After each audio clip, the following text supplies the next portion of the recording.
네, 우리는 이제 주님이 이 세상에 다시 오시기 전에 이 마지막 때 있게 될 그런 징조 가운데 하나인 일곱 인의 이 재앙, 하나님의 심판에 대한 것을 계속 지금 살펴보고 있습니다.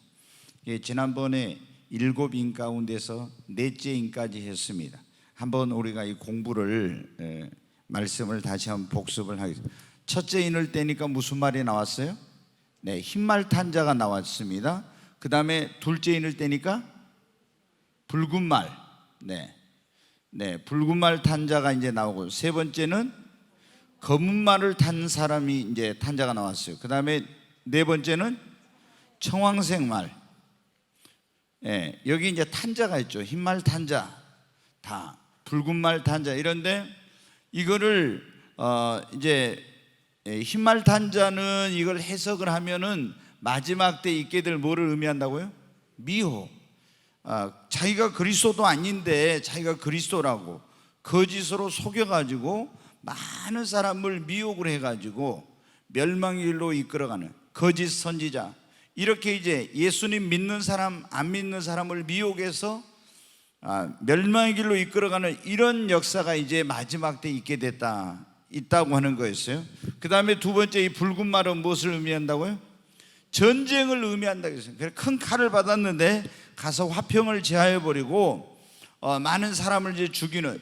그래서 예수님께서도 마태복음에 마지막 때 이런 일이 있으리라 했는데 난리와 난리, 전쟁과 전쟁이 있게 된다고 하는 그 말씀이 여기서 좀 더 구체적으로 이제 나와 있는. 검은 말은 앞으로 마지막 때 있게 될 뭐를요? 기근, 큰 어떤 식량 부족 현상, 이 수급의 부족이 와서, 그러니까 천재지변이나 이상기온이나 병충해나 이런 일들, 이번에 홍수라든가 메뚜기 때 여러 가지 이런 것으로 인해서 식량이 제대로 이제 수급이 안 돼 가지고 식량 가격이 폭등을 한다고 했습니다. 한 데나리온의 밀 한 대, 한 데나리온의 보리석 대가 되는 굉장히 가격이 이제 식량 가격이 폭등하는 이런 일이는. 그래서 이제 예전에는, 지금은 이제 모르겠는데 미국 같은 데서는 옛날에 중요한 어떤 정책을 결정할 때 대통령이 빌리그램이라든가 이런 중요한 그런 어떤 그 영적인 지도자들을 모셔가지고 중동에 이번에 우리가 어떤 일을 하려고 하는데 성경에 어떻게 나와 있습니까? 이렇게 조언을 구했다고 하는 그런 이야기들이 이제 많이 있었어요. 그럼 우리나라는 이제 그렇게 되죠.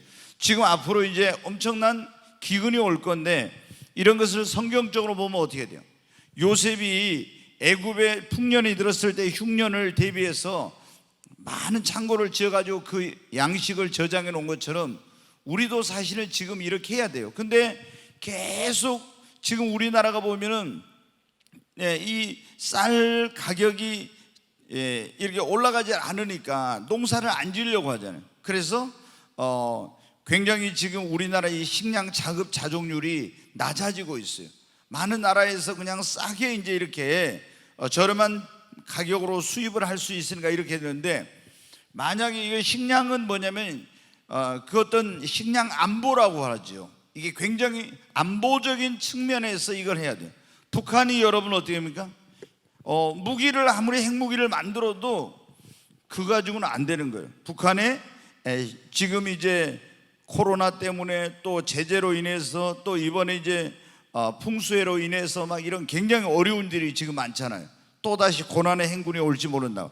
우리는 이런 것들을 이제 대비해야 되는데 이제 이건 국가적인 차원에서 이런 그래서 예수님을 믿는 사람이 대통령이 되거나 어떤 이런 중요한 자리에 있게 되면 이제 이런 것들을 미리 잘 준비할 수가 있는데 좀 그런 안타까움이 있어요. 그리고 우리가 대통령을 위해서 기도를 많이 해야 되면, 청황색 말은 거기 보면 검과 그 다음에 흉년, 기근이라고 했죠. 그 다음에 또 뭐가 나옵니까? 사망, 그리고 짐승, 이렇게 네 가지 재앙이, 검은 칼을 의미한 전쟁과 기근과 사망, 이걸 제가 지난번에 말씀드렸죠. 전염병이라고, 이 전염병과 짐승으로서 네 가지 재앙이 한꺼번에 청황색 말이 나올 때는 임하는 이런 일이라는. 그래서 지구의 4분의 1이 이 네 번째 청황색 말에 인을 뗐을 때, 네 번째 인을 뗐을 이 재앙으로 말미암아 사람들이 죽게 되는 이런 아주 엄청난 비극적인 일이 일어난다. 오늘 이제 다섯 번째 인을 뗐, 이제 더 이상 말은 나오지 않습니다. 예수님이 하나님께 받은 그 임봉된 두루마리에 다섯 번째 임봉을 떼니까 뭐가 나오냐면 천국에 제단이 있는데 그 제단 밑에 영혼들이 있는데 이 사람들이 어떤 사람들이냐면 하나님의 말씀과 그들의 증거를 인하여, 이 말은 뭐냐면 하나님의 말씀대로 살려고 하다가 순교하고 주님의 복음을 전하다가 순교한 순교자들이 천국의 제단 밑에서 그들의 영혼이 하나님 앞에 탄원하면서 기도하고 있는 이런 내용이 나와요. 거룩하신, 여기 말씀에 보면 이런 내용이 나옵니다. 거룩하시고 참되신 대주제여, 땅에 거하는 자들을 심판하여 10절에 우리 피를 갚아주지 아니하시기를 어느 때까지 하시려 하나이까, 이렇게 이제 하죠. 여기 보니까 어떻게 해요? 이 하나님의 말씀을 지키고 말씀대로 살려고 하다가 순교한 사람들, 복음을, 예수 그리스도의 십자가의 복음을 전하다가 순교한 사람들, 그런 사람들이 많잖아요. 그 사람들이 지금 그 영혼이 하나님의 앞에 제단에 그 밑에서 거기서 하나님 앞에 지금 간절히 막 부르짖으면서 탄원하며 기도하고 있는 그런 내용이에요. 여러분 어떻게 돼요? 언제까지 우리들의 그 흘린 피를 갚아주지 아니하시고, 억울하게 흘린 피를 갚아주지, 심판을 언제까지 유보하시겠습니까? 이런 거예요. 여러분, 하나님께서는 악인들에 대해서, 또 예수님을 믿는 사람들을 죽이고 또 복음 전한 사람을 죽이고 이런 사람들에 대해서 우리가 생각할 때는 어때? 금방 하나님이 심판할 것 같지만 그렇지 않아요. 왜? 그 사람들도 하나님 앞에 돌아올 수 있는, 구원받을 수 있는, 용서받을 수 있는 기회를 주시려고. 그래서 여러분, 사울과 같은 사람이 어때요? 스데반 저놈 죽여야 된다고 막 이렇게 주동하고 했던 그런 사람 아닙니까? 그런데 여러분은 스데반이 개신교회, 이 기독교의 이제 이 신약에서는 최초의 순교자입니다. 근데 그때 사울이라고 하는 사람이 어때요? 막 저 스데반을 죽여야 된다고 했던 그런 사람 아니에요. 근데 그 사람이 예수님 믿고 거꾸러져 가지고 변화돼 가지고 어떻게 했어요? 사도 중에 사도가 되었잖아요. 그러니까 하나님은 예수 믿는 박해한 사람들을, 막 예수를 믿는 사람을 죽이고 고통을 주고 이런 사람들까지도 하나님은 오래 참고 계시는 거예요. 그런데 이제 이 지금 억울하게 피를 흘리고 순교한 순교자들이 계속 하나님 앞에 그 제단에서 기도하고 있는 모습, 하나님 어느 때까지 우리의 그 흘린 피를 이렇게 갚아주지 않으시렵니까? 이렇게 하는. 그러니까 예수님이, 하나님께서 뭐래요? 주님께서 각각 그들에게 흰 두루마기를 주시며 잠시 동안 좀 쉬어라 그러신 거예요. 너희들 낙원에서 좀 쉬어. 그리고 그들의 동무종들과 형제들도 너희들처럼 죽임을 당하여 순교하여 그 수가 차야 된다고 이렇게 말씀을 하신 거예요. 여러분, 많은 사람들이 예수 그리스도를 믿는 이 기독교를 뭐라면 피의 종교라고 그럽니다. 왜? 여러분, 기독교는 굉장히 피를 강조하죠. 뭐로 우리가 구원을 받았어요? 예수님이 십자가에 흘리신 그 피로 말미암아 우리들이 죄 사함 받고 여러분 구원 받았습니다. 아멘. 또 여러분, 이 기독교 신앙이 지금까지 이 성경이 완성되고 이 성경이 우리 손에까지 오고 이 복음이 여기까지 증거되고 그리고 이 기독교 신앙을 지키기까지는 여러분 어떻게 했습니까? 얼마나 많은 사람들이 피를 흘리며 순교해야 됐는지 몰라요. 그리고 이 복음이 오늘 저와 여러분에게까지 전해져서 우리가 이 예수님을 믿고 구원받기까지는 얼마나 많은 사람들이 복음을 전하기 위해서 피를 흘리면서 그러면서 여러분 와가지고 이 놀라운 생명의 복음을 전해줬습니까? 그러니까 예수님의 십자가 피로 탄생된 게 기독교고 이 순교자들의 피를 통해서 지금까지 진리가 보존된 게 기독교고, 그리고 수많은 사람들의 피를 흘리면서 복음을 전하는 것 때문에 이 하나님의 나라가 이 땅에 임하고 우리에게 복음이 증거될 수 있었기에 기독교를 뭐라고 하면 피해 종교라고 하는 거예요. 여러분, 우리가 성경과 인류 역사를 보면요, 지난 6,000년 동안 최초의 순교자가 누구냐면 아벨인데, 이 최초의 순교자인 아벨부터 이 6,000년 동안 얼마나 많은 사람들이 죽고 피를 흘리고 순교를 했는지 모릅니다. 구약시대는 아벨, 스가를 비롯해서 많은 선지자들이 특히 하나님의 말씀을 전하다가 맞아서 톱으로 켜서 막 이런 갖가지 그런 잔인한 방법으로 죽고 순교를 했습니다. 신약에는 조금 전에 말씀드린 최초의 순교자인 스데반 안수집사, 복음을 전하다 사도행전 7장에 보면 돌에 맞아가지고 여러분 죽었잖아요. 그런데 그때도 뭐라고 합니까? 하나님, 저들이 하는 걸 알지 못하오니 예수님처럼 기도합니다. 저들의 죄를 용서해 달라고. 그 기도가 근데 하나님 앞에 상달돼 가지고 나중에 어떻게 돼요? 사울이 바울 되는 역사가 일어났죠. 네.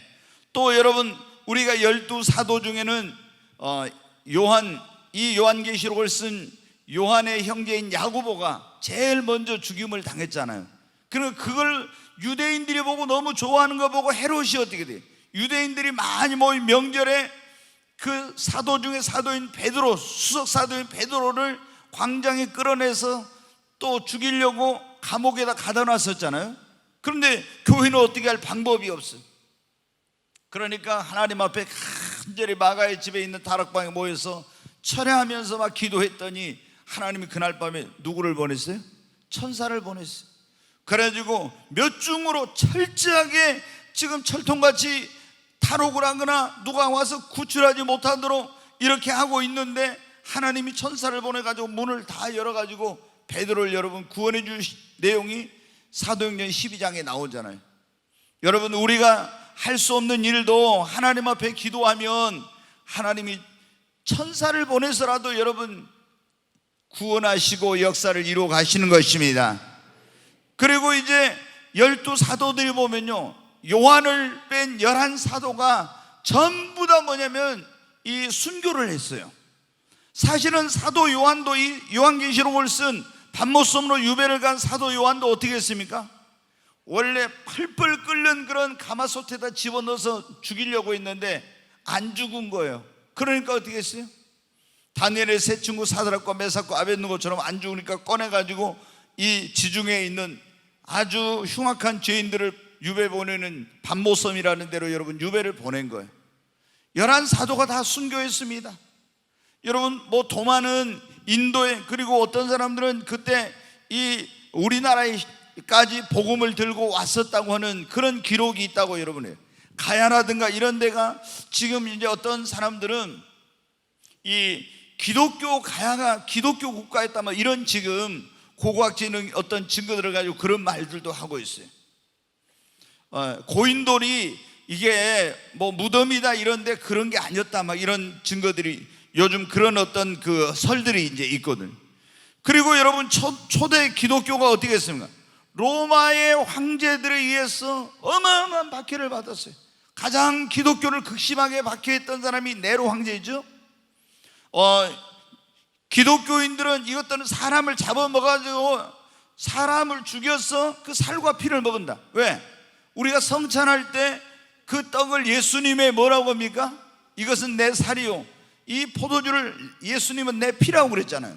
근데 이걸 어떻게 자기가 못된 짓을 하고 로마에다 불을 지르면서 기독교인들이 이런 짓을 했다고 해가지고 얼마나 많은 기독교인들을 죽이고, 그리고 못된 짓을 했느냐, 또 도미시안이라든가 로마 황제들에 의한 그런 10대 박해라는 게 있는데 그 10대 박해 기간 동안 250년 동안 어마어마한 그리스도인들이 죽었어요.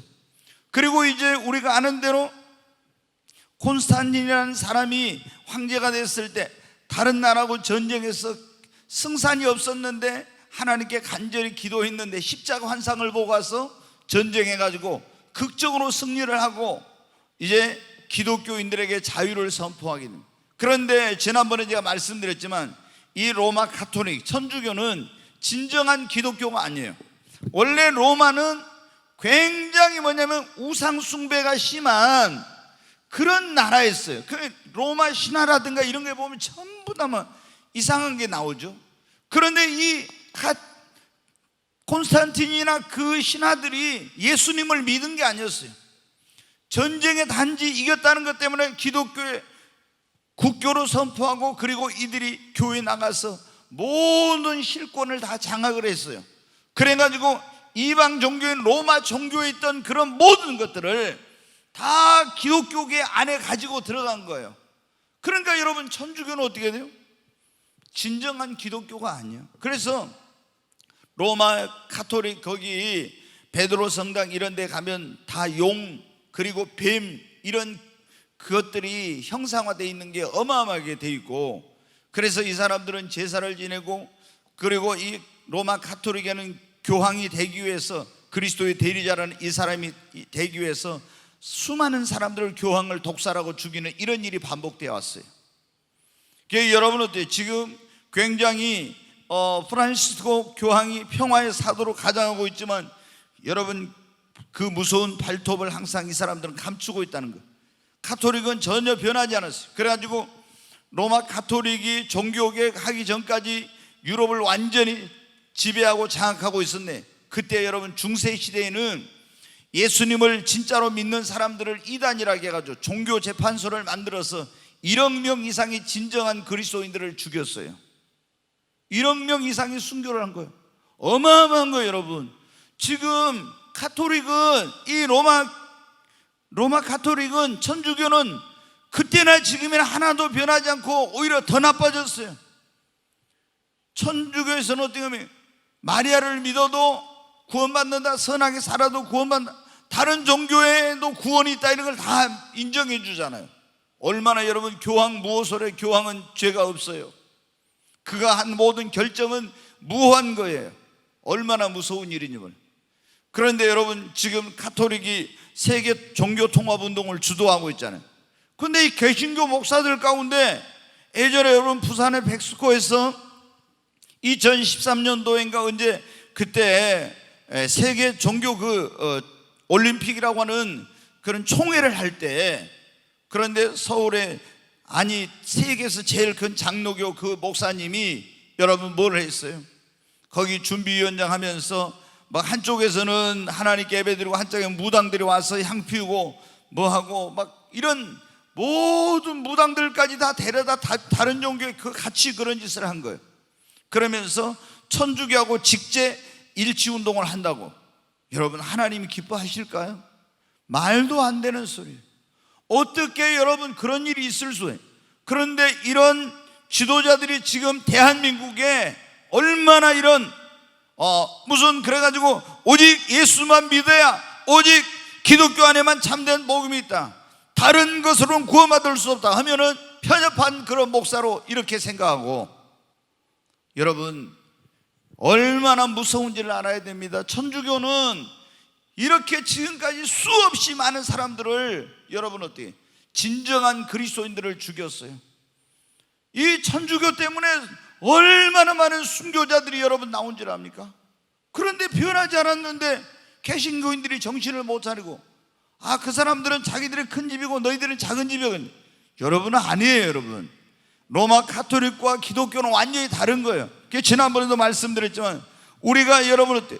장로교 다니다 성결교로 가면은, 성결교 다니다 침례교 가면 교회를 옮겼다 가지만, 천주교로 가면 뭐라 한다고요? 개종했다고. 개종. 그거는 여러분 진정한 기독교가 아니에요. 그리고 진정한 그리스도인들을 그렇게 많이 죽였어. 여러분, 우리가 또 제목이 보면 막 성경을 읽었다고 죽여. 천주교 기가 막힐 일이죠. 성경을 번역을 했다고 또 죽여. 그러면 우리나라로 언어로 성경이 번역돼야 되잖아요. 영어로 번역했다고. 그래가지고 여러분 위클리프라고는 그런 사람들을 죽였어. 막 왜 영어로 번역하냐 이래가지고. 여러분, 우리가 기독교 교회사 순교사화라는 게 있어요. 쭉 이렇게 순교한 사람들의 그것을 역사를 연구해가지고 이제 기록해놓은 그런 순교사화라는 그 책이 있는데, 거기 보면 지난 2000년 동안 세계 도처에서 얼마나 많은 기독교인들이 순교를 했는지, 그 숫자를 이루 헤아릴 수 없는 그런 많은 사람들이 순교를 했어요. 우리나라도 이 복음이 전파될 때 1866년도에 제너럴 셔먼호라고는 배가 이제 대동강을 따라서 오게 되었어요. 근데 그때 그 배 안에 토마스라는 그런 27세의 선교사가 있었어요. 이 사람이 그 올 때 100권의 성경책을 가지고 왔어요. 그래가지고 이제 자꾸 우리나라를 이렇게 들어와서 복음을 전하려고 하는데, 그때 이 조선은 쇄국 정책을 쓰고 있어가지고 절대 개방을 안 하는 거예요. 그래서 미국이나 영국이나 이런 나라들이 어떤 강제로라도 개방을 시키려고 했는데, 이 제너럴 셔먼호가 밀물일 때 쭉 대동강을 따라 올라왔다가 거기서 쑥섬이라는 데서 이제 이렇게 머물다가 때가 나갈 때 간만에 차를 잘 몰라가지고 완전히 갯벌이에 걸리게 됐어요. 그러니까 여러분 어떻게 되겠어요? 조선의 수군들이 이제 물이 이렇게 다시 들어올 때 그때 어떻게 하냐면 이 나무배 목선에다가 거기다가 뭐 나무를 많이 실어가지고 불을 질러가지고 물에 떠 흘려 보냈어요. 그래서 셔먼호가 어떻게 돼요?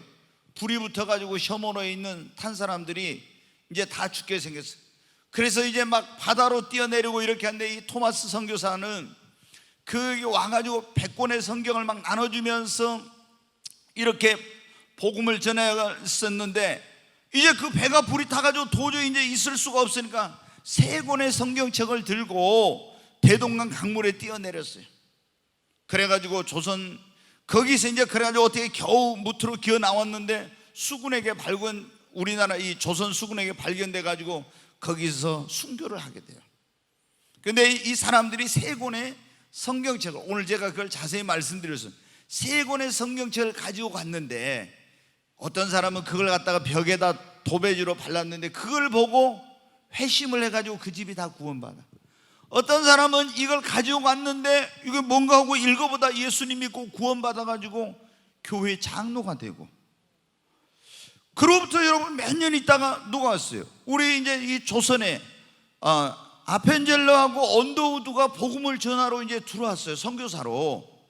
근데 와서 보니까 이 조선이란 나라에는 이미 예수님이 믿는 사람이 있는 거예요. 어떻게 여러분 그런 일이 일어났어요?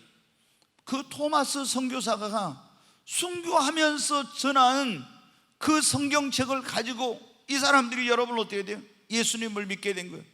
토마스 선교사는 순교하기 전에 그런 기도를 했었어요. 하나님, 이 대동강물을 마시는 자마다, 그 성경책이 거기 떨어질 때 대동강물을 마시는 자마다 예수를 믿고 구원을 받게 해달라고 그런 기도를 드렸어요.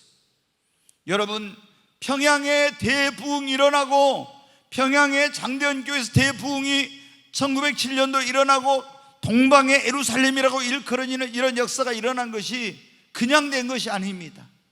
이런 토마스 선교사가 27세 그런 젊은이였는데 그 머나먼 나라에서 여러분 복음을 가지고 이 조선이라는 미개하고 가난하고 헐벗고 굶주린 그런 나라에 와서 복음을 전하려고 해가지고 와서 순교하면서 전했던 그것 때문에, 그래가지고 여러분 어때요? 평양에 대부흥이 일어나고 1907년 평양 대부흥 이후 여러분 그때 조선 기독교인들이 5만 명이었는데 불과 몇 년 만에 30만 명으로 증가하고, 그리고 여러분 어때요? 이 북한하고 남한이 이제 해방 이후에 이렇게 됐지만은 이 남쪽에만 해서 기독교인들이 1200만이나 되는 이런 때까지 부흥이 되었었잖아요. 이게 그냥 된 것이 아닙니다. 이 복음을 전한 그런 사람들, 선교사들, 이런 분들의 피, 순교, 이런 죽음으로 말미암아 이런 역사가 있게 된 거예요. 우리나라는 여러분 보면요, 근데 이것만 여기서 끝나는 게 아니에요. 순교. 토마스 선교사가 순교한 다음에 얼마 있다 이제 복음을 들어왔는데 우리나라에 어마어마한 일이 일어나요. 어떤 일이 일어나냐? 가톨릭에 의해서도 그렇고 그 사람들도 이제 순교자라고 하는데, 우리나라에 복음이 들어와서 가장 큰 걸림돌이 뭐였어요? 제사를 안 지내는 거예요. 제사를. 그러니까 유교에 완전히 조선은 물들어 있던 그런 나라잖아요. 그러면은 사실은 이게 유교에서도 제사를 지내라는 건 아니었는데, 그런 어떤 우리나라의 정조 시대 때 보면 이 제사 제도를 중국에서 받아들여 가지고 그때부터 완전 우리나라가 이 제사 문화가 막 이렇게 이제 장려된 거예요. 양반들만 하던 것이 이제 전부 밑에 그때는 계급 사회니까 밑에 사람들과 다 이런 걸 하게 됐어요. 근데 복음이 들어왔는데 제일 문제가 뭐예요? 제사를 지내지 말아라는 거예요. 그것 때문에 여러분 가톨릭에서도 그렇고 개신교에서도 그렇고 너무나 많은 사람들이 박해를 받고 순교를 하게 된 거예요. 근데 여러분 그 이후로 또 무슨 일이 있었습니까? 우리가 일본에 의해서 이 나라가 주권을 잃어버리고 식민지가 되었을 때 일본이 이 천황을, 일본 왕을 천황이라고 해가지고 신으로 떠받들고 숭배하라고 했잖아요. 우리 기독교인들이 여러분 어떻게 했어요? 안 된다, 못한다. 물론 그 가운데는 거기에 굴복한 사람들도 있었지만 굴복하지 않은 주기철 목사님, 박관준 장로, 한상동 목사님 등등 해가지고 이런 많은 분들이 여러분 어떻게 돼요? 신사참배에 반대하다 순교했어요. 그리고 이제 1945년에 우리가 해방돼가지고 또 5년 있다가 전쟁이 일어나죠. 인민군이 여러분 여기까지 밀고 내려왔습니다. 그래가지고 우리가 잘 아는 사랑의 원자탄을 쓴 그 주인공인, 사랑의 원자탄의 주인공인 손양원 목사님 공산주의자에 의해서 순교했습니다. 이 전라도 증도 천사의 섬인 거기서 70몇 개 교회를 세우고 우리나라의 유명한 영적인 거인들을 길러냈던 그런 문중경 전도사님 공산군에 의해서 여러분 어떻게 순교했습니다. 염산 그리고 저기 강지입니까 영암입니까 이런 쪽에 그 순교자들이 엄청나게 많이 나왔어요. 예수 믿는 것 때문에. 여러분 지금도 세계 곳곳에서 보면요 기독교 신앙 때문에 복음 전한 것 때문에 얼마나 많은 사람들이 죽고 있는지 몰라요. 특히 이슬람 국가들 중동에 여러분 이 강성 이슬람인 그런 터키라든가 이란이라든가 이런 나라는 여러분 사우디 같은 데도 지금은 이제 죽이는 정도까지는 아니지만 옛날에는 어떻게 예수 믿으면 무조건 죽이는 거예요. 다 얼마나 많은 사람이 지금 아프리카나 이런 데서도 여러분 이슬람주의자들이 예수 믿는 사람들 교회를 가서 불지르고 사람을 죽이고 이런 일이 얼마나 많이 있습니까? 그런데 예수님은 마지막 때 우리 그리스도인들에게 뭐라고 말씀했습니까? 마태복음 24장 9절에 보겠습니다. 같이 읽습니다. 그때 사람들이 너희를 환난에 넘겨주겠으며 너희를 죽이리니 너희가 내 이름 때문에 모든 민족에게 미움을 받으리라. 이 마태복음 24장은 여러분 잘 아시죠? 주의 임하심과 세상 끝에는 무슨 징조가 있사오리까 했더니 미혹을 받지 않도록 조심하라. 또 처처에 난리가 있겠고 기근이 있겠고 또 지진이 있겠고 쭉 여러 가지 말씀을 하시죠. 그러면 여기 보면 뭐라고 있습니까? 너희 많은 사람이 너희를 환난에 넘겨주며 너희를 죽이고 너희가 내 이름 때문에 예수 이름 믿는 것 때문에 많은 민족이 핍박을 받고 죽임을 당하고 엄청난 박해와 순교 죽임을 당하는 이런 일이 있게 된다고 예수님이 마지막 때 그렇게 말씀해요. 여러분 마태복음 24장과 이 7인의 내용은 거의 이렇게 반복적이라겠죠. 더 구체적으로 이것을 말씀하고 있다. 근데 여기 보니까 아마 지금 천국의 제단 밑에서 하나님 앞에 탄원하고 부르짖고 기도하는 이 사람들은 아벨로부터 지금까지 죽은 그런 사람들의 영혼일 것 같아요, 제가 볼 때. 근데 그들이 하나님 앞에 어느 때까지 우리가 이 억울하게 죽은 이 피를 갚아주지 아니하시고 심판을 언제까지 유보하시겠습니까? 막 이렇게 이제 탄원하고 있는 거예요. 여러분 우리가 그런데 예수님은 뭐라고요? 지금까지도 구약의 아벨로부터 이 말라기 선지자 때까지 그리고 세례 요한도 여러분 우리가 아시죠? 세례 요한도 순교했잖아요. 마지막 선지자라고 할 수 있는 세례 요한부터 신약에 들어와서 지금까지 또 스데반 집사로부터 야고보 사도로부터 시작해서 지금까지 기독교인 전전 역사에 계속 순교자들이 얼마나 많이 나왔습니까? 그런데 주님은 마지막 때에 뭐라고요? 더 큰 환난과 죽임을 당하는 그런 일이 있을 것이다. 그렇게 지금 말씀하고 있어요. 여러분 우리나라도 지금 뭐를 우리 앞에다도 붙여놨는데 뭐를 만들어가지고 복음 마음대로 못 전하게 하려고요? 예? 차별금지법. 근데 이제 이런 걸 잘 모르는 사람들은 야 기독교인들도 그런 거예요. 차별금지법이 뭔지 모르면 제가 이걸 한번 어떻게 설교를 해야 되나 어쩌나 그런데 이거 모르는 사람들은 차별을 안 하는 게, 금지하는 게 좋잖아요. 서로 차별하면 이래 되는. 근데 여러분, 벌써 우리가 장애인을 차별한다, 남성, 여성을 차별한다든가 뭐 이런 거, 직장에서 차별을 못한다, 이런 거 다 법적으로 돼 있어요. 24개나. 근데 여기에서 지금 포괄적 차별금지법이라는 것은 성소수자만을 위한, 그러면 사실 그 법대로 하면은 우리가 이제 역차별을 당하게 되고, 우리가 예를 들어 동성애는 죄다 이러면은 징벌적 손해배상 또 형사처벌 조항이 있어가지고 이제 벌금을 물고 3천만 원, 막 벌금도 적게 안 해, 3천만 원 문다든가, 또 막 형사처벌을 받아서 이렇게 징역형을 받는다든가 이런 일들이 일어나게 돼. 그럼 이건 어때? 표현의 자유, 헌법에 보장하고 있는 표현의 자유를 제한하는 거예요. 굉장히 이거 여러분 어때요?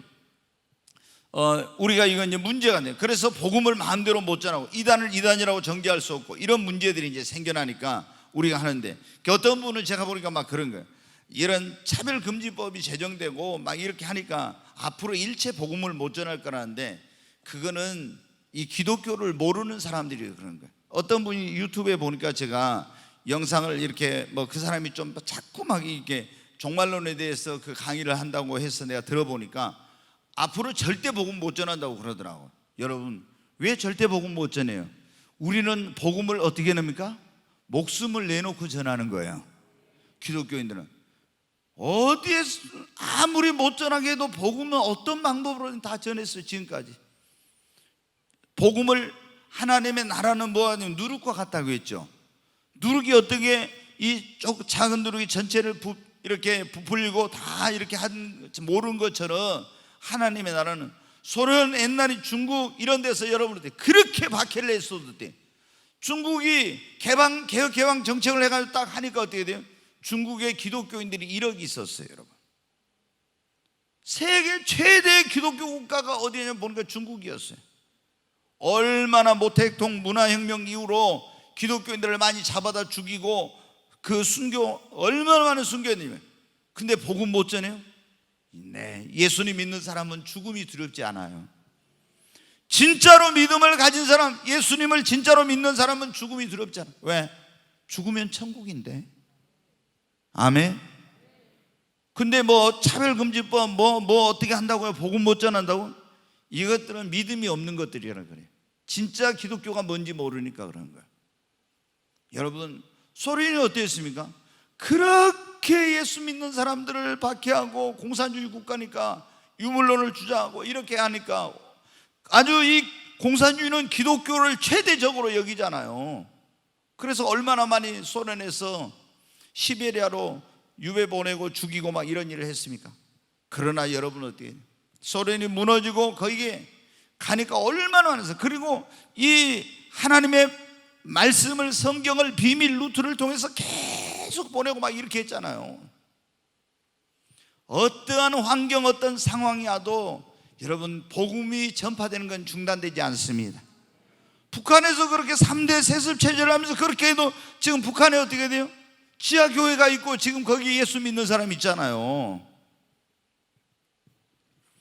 그러나 우리가 그런 상황이 되면 무슨 일이 많이 일어나겠어요? 많은 사람들이 순교를 하게 되는 거예요. 피를 흘리고 복음을 전하다 이렇게 죽게 돼요. 그리고 특별히 여러분, 마지막 때에 지금 이제 이게 우리가 7위는 마지막 재앙의 시작입니다. 이것은 마지막은 아니지만 재난의 시작이라고 마태복음에 나와 있잖아요.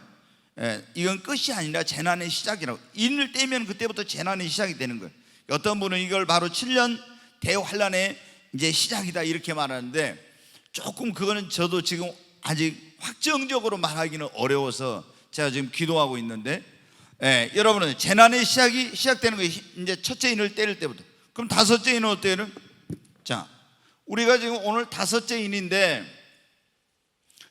여기는 뭐냐면 순교자들, 순교자들의 기도가 있죠. 탄원하는 기도가, 빨리 하나님 우리 이거 갚아주세요 하는, 그 하나님의 나라의 천국의 제단 밑에서 그 영혼들이 하나님께 부르짖는 기도가 나와. 근데 주님이 뭐라고 했어요? 좀 기다려라. 근데 이제 그들에게 잠시 쉬라고 하면서 흰옷을 줬어.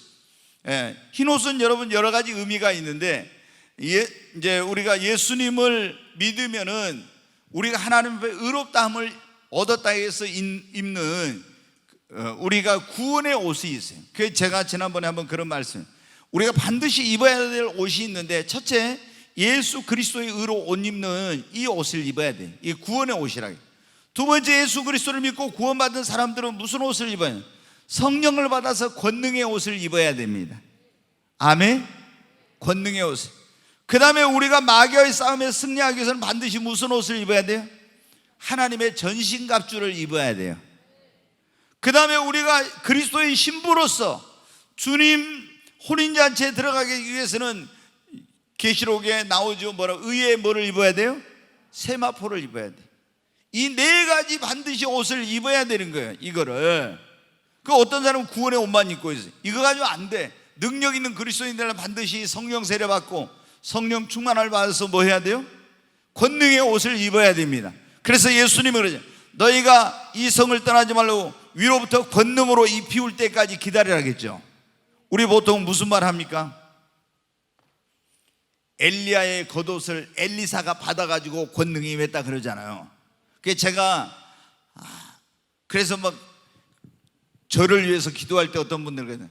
주님, 우리 목사님에게도 엘리야의 겉옷을 막 입혀달라고. 그 엘리야의 겉옷이 어떻게 생겼는지 모르는데 하여튼 엘리야의 겉옷을 막 능력의 옷을 입혀달라고 그래요.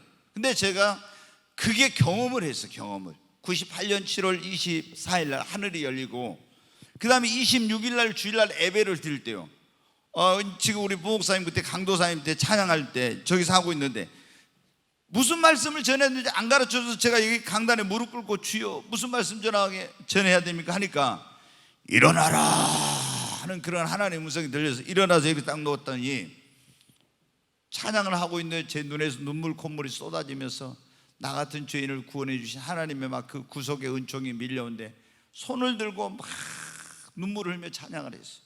딱 끝나니까 어떻게 돼요? 저 위로부터 뭔가 구름 같은 게 싹 내려와요. 내려오더니 머리에서부터 있잖아요, 쫙 이렇게 발끝까지 옷을 입히듯이 무슨 구름 같은 거 쫙 입혀. 그리고 제 머리에다가 꼭 느낌에 그래요. 느낌에 자물쇠를 딱 채운 것 같아요.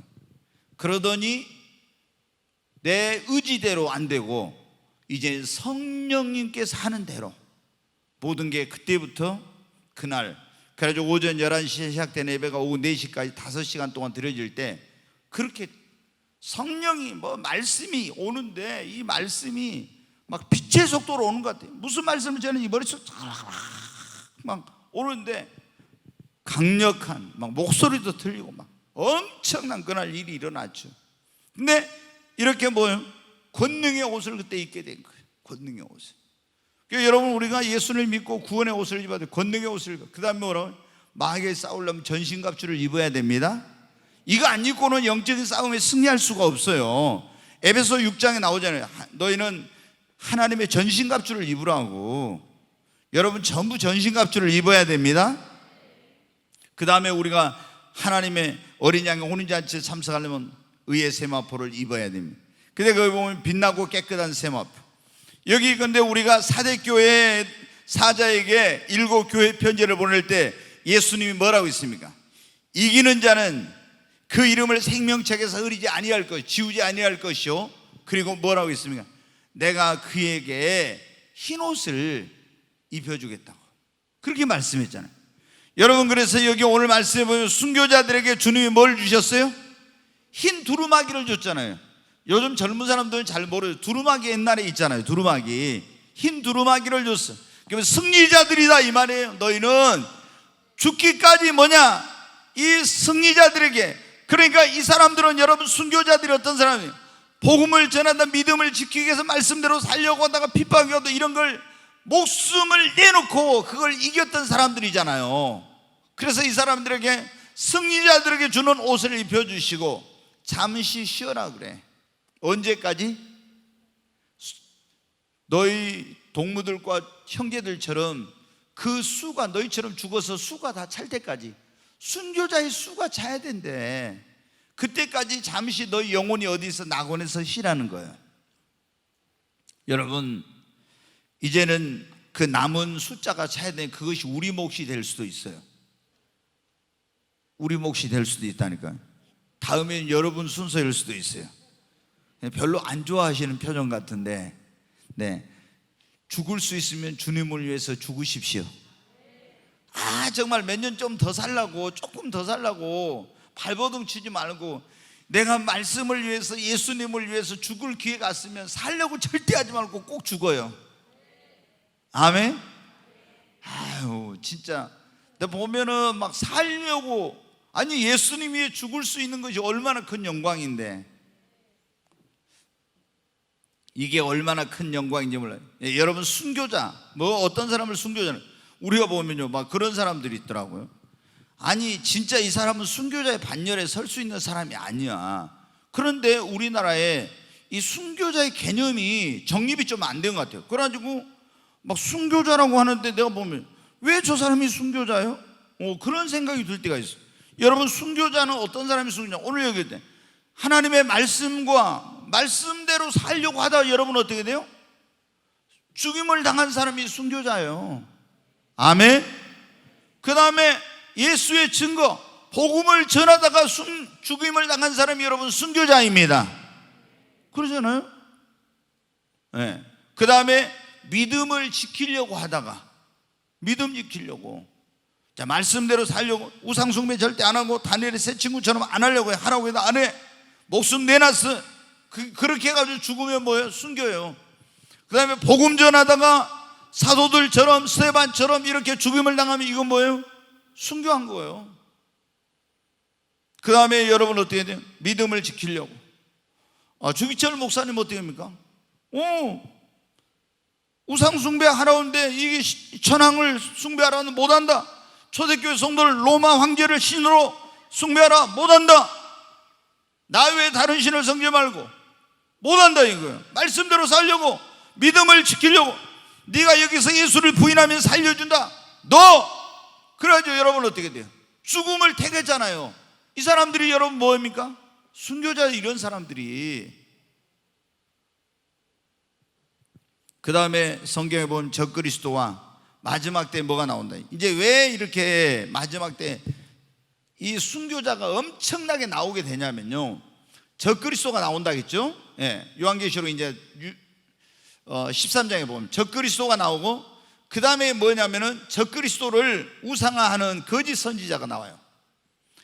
바다에서 나오는 짐승이 있고 또 땅에서 나오는 짐승이 있는데, 이게 하나는 적그리스도고 하나는 거짓 선지자. 근데 이 거짓 선지자가 나와서 어떻게 합니까? 뿔이 2개 달렸는데 이게 양처럼, 그래가지고 막 하늘에 불을 내려오게. 적그리스도가 불을 내려오게 한 게 아니라 거짓 선지자가 불을 내려오게 해요. 근데 사람들이 좀 헷갈리더라고. 불을 내려오게 하고, 그 다음에 이 거짓 선지자가 적그리스도를 위하여 뭘 만들었냐? 우상을 만들어나게.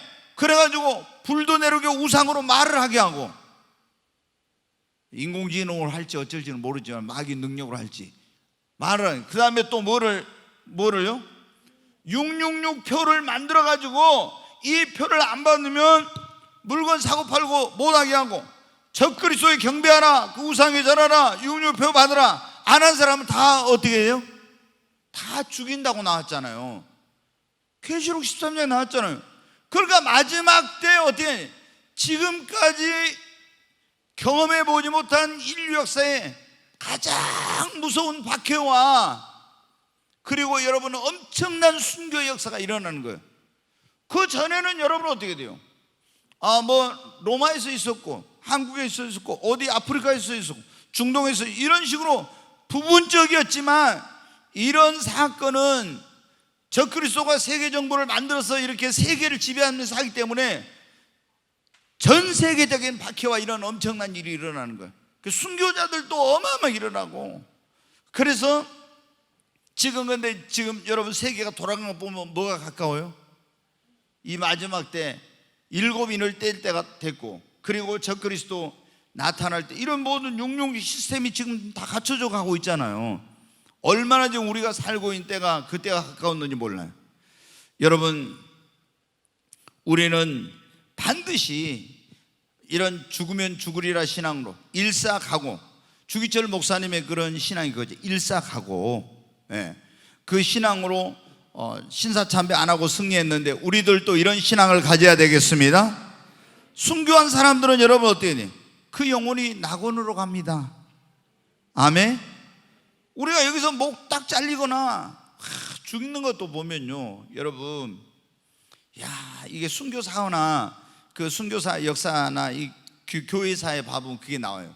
죽이는 거 보면요, 카톨릭은 진짜 무서워요. 로마 사지를 갈갈이 다 찢어서 죽이고요, 막 가슴을 도려서 죽이고 목을 잘라서 뭐 십자가에 죽이고, 얼마나 잔인하고 무서운 방법으로 죽이는지 몰라. 와, 진짜. 근데 여러분 어때? 죽음은 순간이요. 그러니까 그런 것 때문에 무서워가지고 나 예수 안 믿겠어요, 나는 주님을 모른다고, 나 육륜표 받는다고, 저 그리스도 절하겠다고. 여러분, 에휴, 그래가지고 몇 년 더 살겠어요. 그래서 영원히 꺼지지 않는 지옥불 속에 들어가서 거기서 불과 유황으로 타는 못 속에서 거기서 영원히 내가 그때 죽을 걸, 내가 믿음을 지킬 걸 껄껄껄 하면서 영원히 고통당하면 그때 아무 소용없는 거예요. 늦었어요. 그러니까 우리가 여러분 예수님 믿는 사람들은 그냥 죽음을, 주님을 위해서 믿음을 지키고 죽을 수 있는 것 같으면 살려고 하지 말아요. 죽으면 우리는 뭐예요? 내 육체가 여기 목이 딱 떨어지는 순간 나는 내 육체는 여기 있지만 내 영혼은 빠져나가서 어디 가요? 낙원에 가잖아요. 근데 왜 그걸 그거 좀 막 무서워서 이래가지고. 우리가 지난번에 여러분 주기철 목사님 그 영화 한번 봤었잖아요.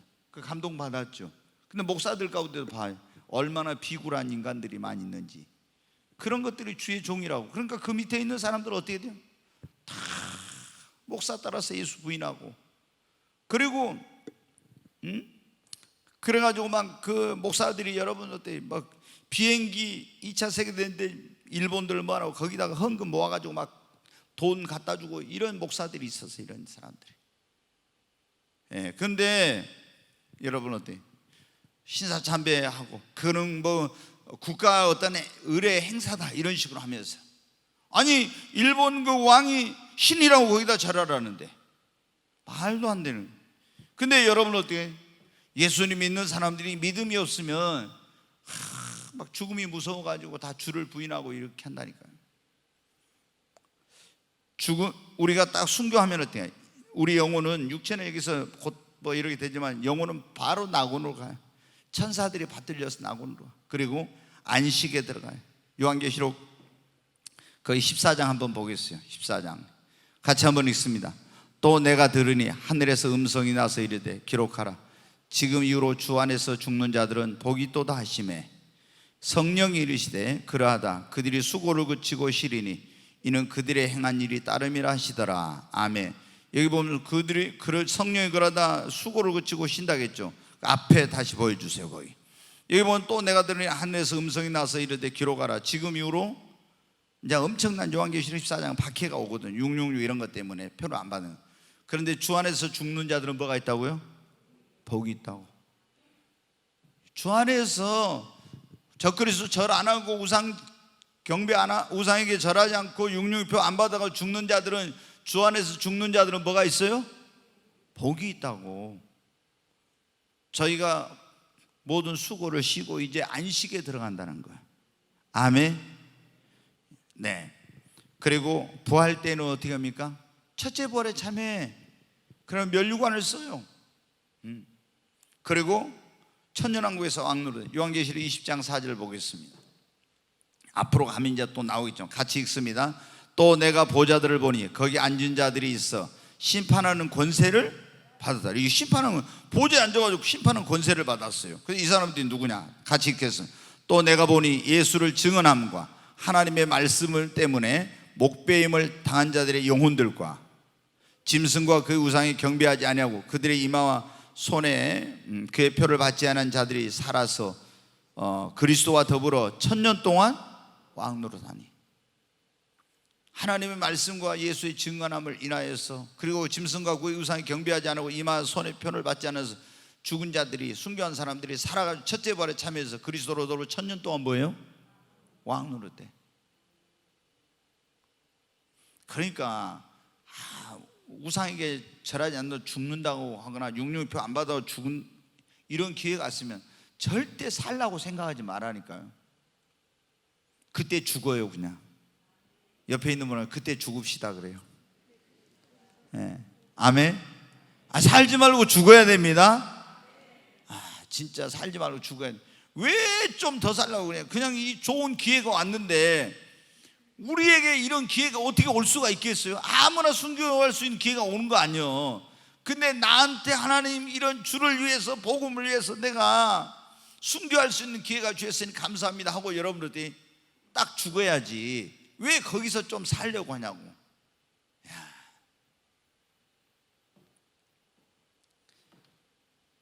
그러니까 여러분 그런 거 있잖아요. 초대교회 때 엄청난 이제 예수 믿는 사람들을 막 로마의 원형 경장 이런 데 가서 맹수가 잡아먹기도 하고 화형을 시키기도 하고 막 사지를 찢어주기도 하고 막 이렇게 했거든요. 근데 거기서 예수를 부인하면 살려준 거야. 부인하면 쫙 이제 이게 죽이려고 사람들 서 있는데 근데 뭐예요? 한 사람이 딱 뛰어나 이제 죽을 순서를 기다리고 있는데 한 사람이 갑자기 달려 나온 거예요. 그래 막 달려 나오더니 나 예수를 안 믿겠다고 부인하겠다고 딱 그런 거예요. 이 사람이. 그러니까 여기 군인 가운데 한 사람이 있잖아요. 군인, 로마 군인 가운데 한 사람이 내가 당신 대신에 내가 믿겠다고 그리고 그리 달려 들어간대. 근데 왜 그러냐? 이 군인이 딱 보니까 있잖아요. 순교한 사람들을 위하여 하나님의 천사들이 다 그 놀라운 면류관을 가지고 대기하고 있는 것을 딱 봐버린 거예요. 그러니까 그 사람이 안 믿겠다고 하니까 예수 부인은 내가 예수 믿겠다고, 그리고 내가 죽겠다고 그랬다는 여러분 기록이 있어요. 조금 더 살라고 예수 부인하고 막 주님 모른다고 그 말도 안 되네. 근데 인간이 믿음이 없으면 그리 비굴해지는 겁니다. 그 다음에 이 순교한 사람들은요 특별한 상급과 영광과 면류관을 얻고 영원토록 그 영광을 누리게 됩니다. 아멘. 우리에게 이런 박해나 고난이 오고 환난이 온다면 우리는 목숨을 버려서든 믿음을 지키고 복음을 전할 수 있어야 합니다. 그럼 우리는 마지막 때 어떻게 믿음을 지키고 순교할 수 있을까요? 여러분 우리가 내가 어떻게 주님을 부인하겠습니까? 말도 안 돼요. 나는 절대 죽으면 죽었지 나는 순교할 겁니다. 여러분이 아무리 그렇게 큰 소리 쳐도 기도하지 않으면 여러분 그 상황이 오면 다 예수 부인해요. 기도하지 않아요. 베드로가 여러분 어때요? 시몬 베드로가 너 시험에 들지 않게 주님이 뭐라고 했습니까? 깨어서 기도하라. 그런데 주님 무슨 말씀하시는 거예요? 너희들이 다 나를 버릴 거야.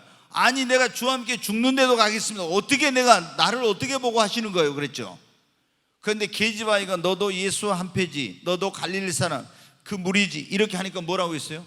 나 예수 몰라 막 그랬잖아요. 내가 예수를 안다면 하나님께 맹세하지만 내가 저주를 받지 막 이랬잖아요. 그러면서 예수를 모른다게. 그러면은 베드로가 여러분 보세요. 예수님이 말씀해가지고 무리로 걷는 경험도 하고 수많은 기적, 예수님이 죽은 자를 살리고 하나님의 아들이라는 걸 어떻게 제일 먼저 고백했던 사람 아닙니까? 사람들이 나를 누구라고 하냐? 그러니까 누구는 엘리야 세례요한 선지자 중 하나, 너희는 나를 누구라? 주는 그리스도시요 살아계신 하나님의 아들이십니다. 그래가지고 뭘 받았어요? 천국 열쇠를 받았잖아요. 바요나 시몬아 네가 복이 있도다. 이를 내게 알게 하는 이는 혈육에 하늘에 계신 너의 아버지니라. 내가 너에게 천국 열쇠를 주노니. 천국 열쇠를 받았었잖아요. 그런데 이런 사람이 예수님 모른다고 부인했잖아요. 막 곧 잡아가지고 죽이는 것도 아니요. 계집애가 당신 너 예수 한 패죠? 나 몰라. 뭐가 무서워서 그래? 죽는 게 두려워서 그런 거예요. 죽는 게 두려워서. 내가 주와 함께 죽는데도 가겠다네. 근데 주님이 이걸 알고 뭐 하라겠습니까? 기도하라겠잖아요. 기도하라고 깨어서. 근데 피곤하다고 뭐예요? 기도 안 하고 잠만. 우리 좀 심한 얘기로 하면 기도 안 하고 잠만 퍼잔 거예요.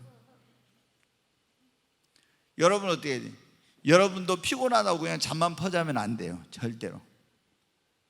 피곤해도, 내 육신이 피곤해도 그것을 극복하고 하나님 앞에 기도해야 나에게 오는 고난이나 시험이나 환난 이런 거 다 이길 수 있어요. 아멘.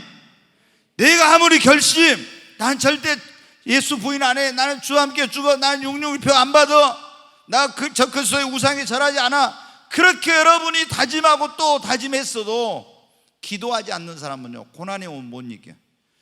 이 기도는 어떤 거냐, 고난이 올 때 기도하면 고난을 피하게도 해주시고 건져주시기도 하지만 고난을 이길 수 있는 힘과 능력을 주십니다.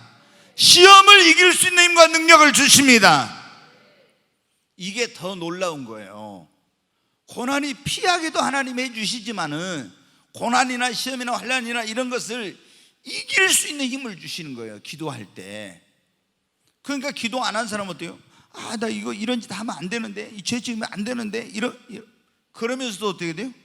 기도 안 한 사람은 거기 빠져. 거기 죄를 지어 계속. 왜? 그거를 이길 힘이, 내적인 그런 힘이, 능력이 없으니까. 근데 기도한 사람은 어때요? 탁 기도한 사람. 그러니까 여러분 보세요, 다니엘이나 세 친구들이 내가 주와 함께 죽는 데도 가겠다 이런 말 안 했잖아요. 그렇지만 사자굴에 들어가도 두려워하지 않고 담대하게. 여러분 그렇잖아요. 왜 그래요? 기도하는 사람들이야, 기도. 그러니까 하나님께서 이거 모든 걸 주장하시고 역사하시고, 그리고 기도하니까 담대한 거예요. 여러분, 우리가 마지막 때 믿음을 지켜 순교할 수 있는 이런 삶을 살려면 어떻게 하냐면 깨어서 기도해야 됩니다. 두 번째, 우리 믿음이 성장해야 돼요.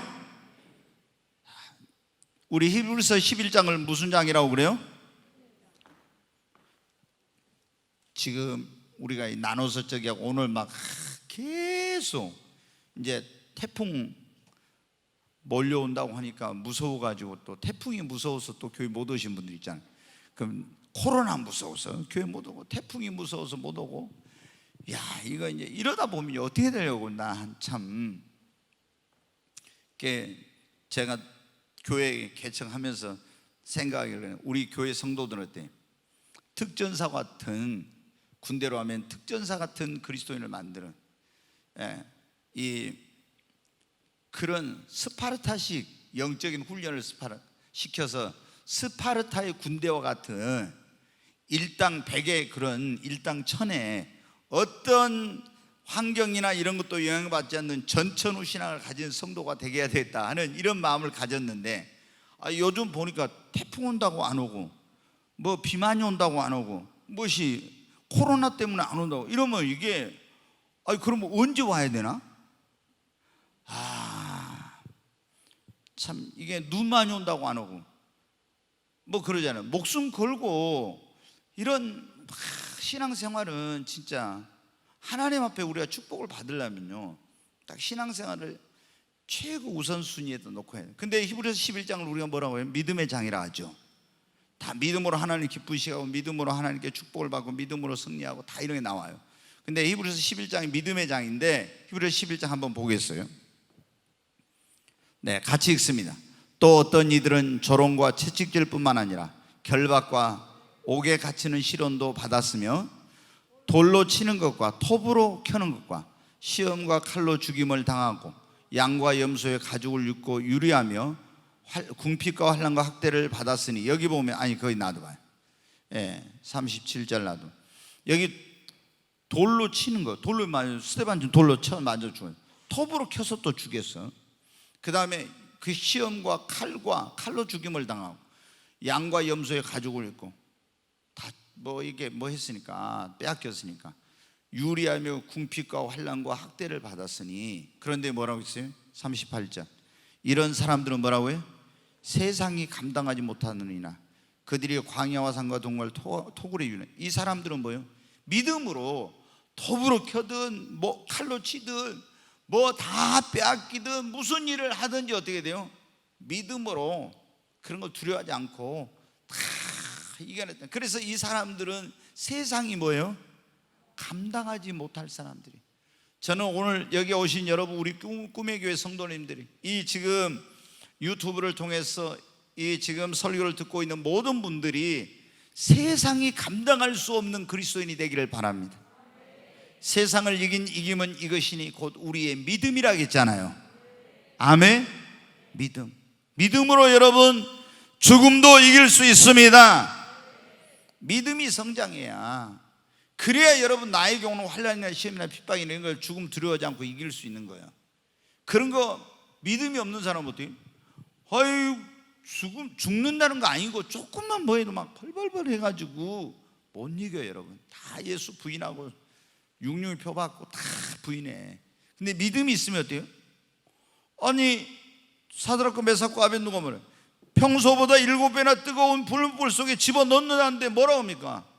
그러면 하나님 우리를 건져주실 겁니다. 그리 아니하실지라도 우리는 그 안에서 잿가루가 되고 불에 다 죽는 한이 있어도 그래도 우리는 주를 하나님 외에 다른 건 우상교찰할 수 없다고. 이게 뭐예요? 믿음이 있으니까 그런 거예요. 우리가 이 마지막 때 어떤 고난 속에서도 믿음을 지키고 승리하려면 순교할 수 있으면 성령 충만해야 합니다. 사도행전 1장 8절 말씀 한번 보겠습니다. 같이 읽습니다.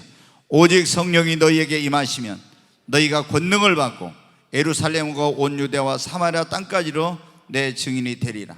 여기 보면 예수님이 하늘로 승천해 가시면서 제자들에게 하신 말씀입니다. 너희가 성령이 너희에게 임하시면 너희가 뭐를 받고? 권능을 받고 예루살렘과 온 유대와 사마리아 땅까지로 내 뭐가 되리라? 증인이 되리라. 근데 이 원어에는 증인이란 말이 순교자라는 말이에요. 그러니까 우리가 순교자가 되려면 뭐를 받아야 돼요? 성령을 받아야 돼요. 오직 너희에게 성령 임하시면 너희가 권능을 받고, 성령 받은 사람들은요 다 순교하고 다 환난 고난이 이겼어요. 보세요. 시몬 베드로도 예수님 모른다고, 제자들도 다 예수님 모른다고 도망쳤잖아요. 근데 오순절날 성령 받고 나서 다 어떻게 해서 그들은 뭐 했어요? 순교했잖아요. 성령 받으니까 한 거예요. 전에는 죽음이 두려워서 계집아이 앞에서 다 예수님 모른다고 했는데 성령 받으니까 담대하게 되고 두려움이 없어지고, 그래서 우리가 순교자의 그런 어떤 정말 이런 어떤 그 승리자가 되려면 여러분 첫째 깨어서 기도해. 두 번째 우리 믿음이 성장해야 돼. 어떤 어려움을 두려워하지 않는 믿음. 그러니까 여러분이 하나님 앞에 매일 그런 기도해요. 주님 나에게 더 큰 믿음 주세요. 돈 많이 주세요 이런 것보다 믿음이 먼저 커져야 되니까. 그리고 내가 성령 충만함을 받아야 돼요.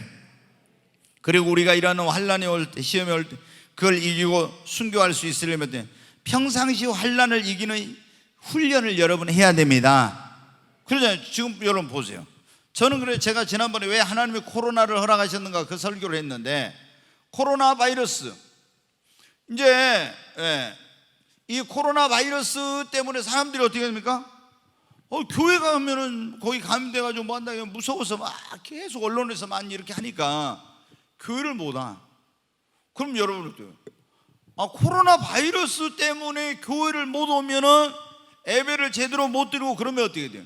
하나님께 예배를 제대로 못 드리고, 코로나 때문에 교회 와서 이런 신앙생활도 제대로 못하고 기도도 못하면 그 믿음이 어떻게 되겠어요?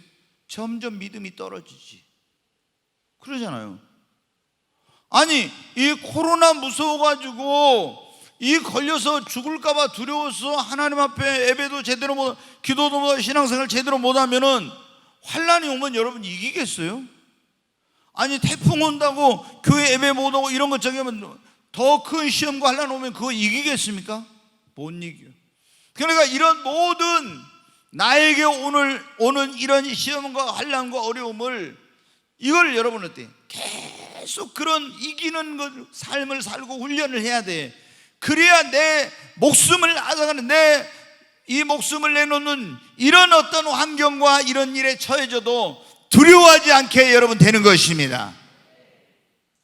조금만 가가 벌벌한데 어떻게 이겨요 여러분? 그리고 우리가 예수님 믿는 사람들이 순교하면서 승리하려면요, 이 땅의 것을 바라보지만 하나님의 나라인 천국을 바라보고 살아야 돼요. 아멘. 천국에다 여러분이 소망을 두고 천국을 바라보고 신앙생활 하시기 바랍니다. 보이는 건 잠깐이요 보이지 않는 건 영원함이라 했잖아요.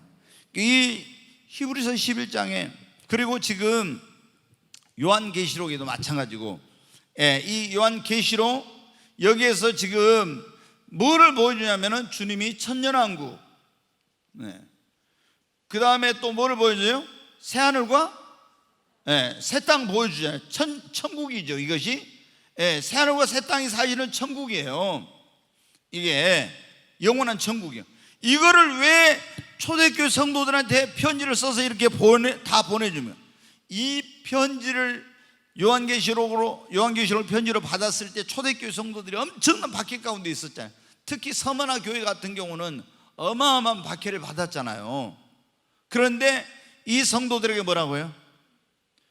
이기는 자는 둘째 사망 해를 받지 아니하리라 그랬죠. 이기는 자는 생명나무에 낙원에 있는 생명나무의 과실을 먹게 하리라 그랬죠. 내가 그 이름을 생명책에 지우자. 그리고 어디 들어간다? 천년왕국에서 왕노릇하고 영원한 새하늘과 새 땅, 영원한 천국에 들어간다는. 그래 이걸 가지고 초대교회 성도들한테 너희들 지금 이거 고난 환난 어려움이 있어도 알파와 오메가 되신 주님이 모든 우주 만물을 통치하시고 다스리고 역사를 주관하고 계시니까 로마 황제 두려워하지 말고 새하늘과 새 땅 바라보고 승리하라 그겁니다. 아멘. 예수님 믿는 사람들은 땅에다 소망을 두면 안 돼요. 하늘나라에다 소망을 두고 늘 여기는 우리는 여기 살지만 하늘의 시민권을 가지고 있으니까 영원한 하나님의 나라를 준비하면서 살아야 됩니다.